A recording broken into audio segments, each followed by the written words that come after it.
80 വയസ്സ് പിന്നിട്ടിട്ടും കൃഷിയിൽ ആനന്ദം കണ്ടെത്തുന്ന ഒരു റിട്ടയേർഡ് മിലിറ്ററി ഉദ്യോഗസ്ഥനുണ്ട് ചെത്തല്ലൂരിൽ. 32 വർഷത്തെ സൈനിക സേവനത്തിനു ശേഷം വിരമിച്ച ചെത്തല്ലൂർ ഗാന്ധി റോഡിലെ വടക്കേക്കര വി രാമൻകുട്ടി ഗുപ്തന്റെ കൃഷിവിശേഷങ്ങളെക്കുറിച്ച് ഞങ്ങളുടെ പ്രതിനിധി ജയചന്ദ്രൻ ചെത്തല്ലൂർ തയ്യാറാക്കിയ റിപ്പോർട്ടിലേക്ക്. തച്ചനാട്ടുകരയിൽ ചെത്തല്ലൂരിൽ തന്റെ സ്വന്തം റബ്ബർ മരങ്ങൾ വെട്ടിമാറ്റി ഭക്ഷണ കാർഡ് ഒരുക്കിയിരിക്കുകയാണ് വി രാമൻകുട്ടി ഗുപ്തൻ. ചെത്തല്ലൂർ ഗാന്ധി റോഡിലെ 2 ഏക്കർ സ്ഥലത്താണ് മാവ്, പ്ലാവ്, ഞാവൽ, നെല്ലി തുടങ്ങി 18 ഇനം ഭക്ഷ്യവിളകൾ കൃഷി ചെയ്യുന്നത്. സുന്ദരം, മല്ലിക, ചന്ദ്രകാരൻ, ബങ്കനംപള്ളി, നീലം, കാലാപ്പാടി, വെളുത്ത മൂവാണ്ടൻ, കിളിമൂക്കൻ, അൽഫോൺസ എന്നീ ഇനം മാവുകളും ഡെരിസൂര്യ, ആൾപ്ലാവ്, J33 തുടങ്ങിയ പ്ലാവിനങ്ങൾക്കൊപ്പം റംബൂട്ടാൻ, ഞാവൽ, നാരകം, നെല്ലി, പപ്പായ തുടങ്ങിയവയും കൃഷി ചെയ്യുന്നുണ്ട്. ഞാൻ ആദ്യമായിട്ട് ഇങ്ങനെ ഒരു തോട്ടം എനിക്കുണ്ടാവണമെന്നുള്ള ആവശ്യം വന്നത് എല്ലാ ഭാഗത്തു കൂടി പോയിക്കൊണ്ടിരിക്കുമ്പോൾ ഓരോ ഭാഗത്തും ഇതേമാതിരി മാവും തോട്ടം കണ്ടു. അങ്ങനെ എനിക്കും ഉണ്ടാവണം എന്നുള്ള ആവശ്യം വന്നു. അങ്ങനെ ഞാൻ കൃഷി ഓഫീസുമായിട്ട് ബന്ധപ്പെട്ട് കൃഷി ഓഫീസുകാർ ഇതിന് വേണ്ട നിർദ്ദേശങ്ങൾ എനിക്ക് തന്നു. ആ നിർദ്ദേശപ്രകാരമാണ് ഞാൻ മണ്ണുത്തി വഴി മുതലമടയിൽ പോയിട്ട് അവരായിട്ട് ബന്ധപ്പെട്ട് അവിടുത്തെ കൃഷി ഓഫീസർമാർ ഈ തൈ വെക്കേണ്ട വിധവും ഇതിൻ്റെ കാറ്റലോഗും ഇതിൻ്റെ എല്ലാ കീടനാശികളുടെ വശവും എല്ലാം വിശദമായിട്ട് അവരെനിക്ക് പറഞ്ഞു തന്നു. അതോട് ബന്ധപ്പെട്ട അന്ന് തന്നെ ഞാൻ തൈകളും മേടിച്ച് ഇവിടെ കൊണ്ടുവന്നു. ഇവിടെ കൊണ്ടുവന്നതിന് ശേഷം ഞാൻ ഇവിടെ നിന്നിരുന്ന സ്ഥലമെല്ലാം ആദ്യം തന്നെ വൃത്തിയാക്കി ഇട്ടിട്ടുണ്ടായിരുന്നു. ഇതിൽ റബ്ബറാണ് നിന്നിരുന്നത്. റബ്ബറെല്ലാം വെട്ടി മാറ്റി JCB കൊണ്ടുവന്ന് പൂട്ടി ഉള്ളത് എല്ലാം വൃത്തിയാക്കിയതിന് ശേഷമാണ് ഞാൻ ഈ തൈ ഇവിടെ കൊണ്ടുവന്നത്. അതിനുശേഷം 4 ദിവസത്തിനുള്ളിൽ ഞാനത് കുഴി കുത്തി തൈ വയ്ക്കുകയും ചെയ്തു.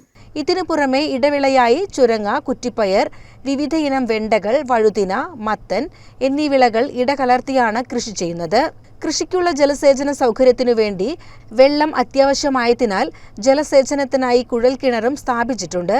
വരൾച്ച കൂടാതിരിക്കാൻ ഇടവിള കൃഷിയായി മുതിരയും എല്ലായിടത്തും വിതച്ചതോടൊപ്പം പശുക്കൾക്കായി തീറ്റപ്പുല്ല് കൃഷിയും നട്ടുവളർത്തുന്നുണ്ട്. ഇതിലുള്ളത് അധികം തൈകളും മാവും എല്ലാ തരം മാങ്ങയുടെയും തൈകളുണ്ട്. പ്ലാവിൻ്റെ തൈ ഉണ്ട്. അതേമാതിരി ഇതിൽ വന്നിട്ട് നെല്ലിത്തൈ ഉണ്ട്, ഞാവളം പഴമുണ്ട്, നാരങ്ങ തൈ ഉണ്ട്.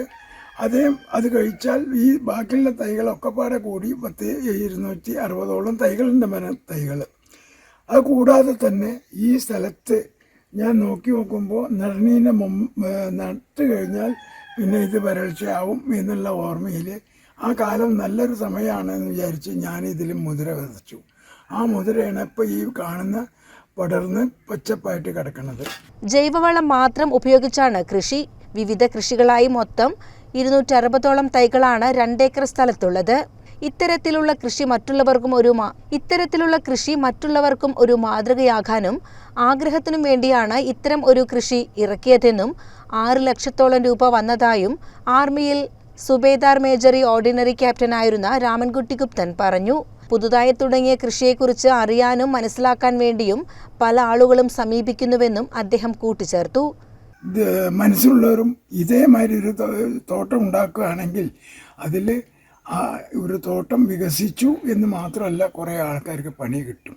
പിന്നെ ഈ സാധനങ്ങളെല്ലാം നമുക്ക് ഉപയോഗിച്ച് നാട്ടിൽ വിൽക്കാനോ ഇതൊരു ബിസിനസ്സിൽ ഐഡിയയിൽ ഇത് ശരിയായി കിട്ടും. 2 വർഷം കഴിയുമ്പോൾ മാങ്ങയെല്ലാം കായ്ക്കും എന്നാണ് ഇതിൽ പറഞ്ഞിട്ടുള്ളത്. അപ്പോൾ 2-3 കൊല്ലം കൊണ്ട് ഇത് കായ്ച്ചാൽ ഇതിന്ന് നല്ലൊരു അനുഭവം നമുക്ക് നേടിയെടുക്കാൻ സാധിക്കും എന്ന് തന്നെയാണ് എൻ്റെ വിശ്വാസം. CCN ചെത്തല്ലൂർ.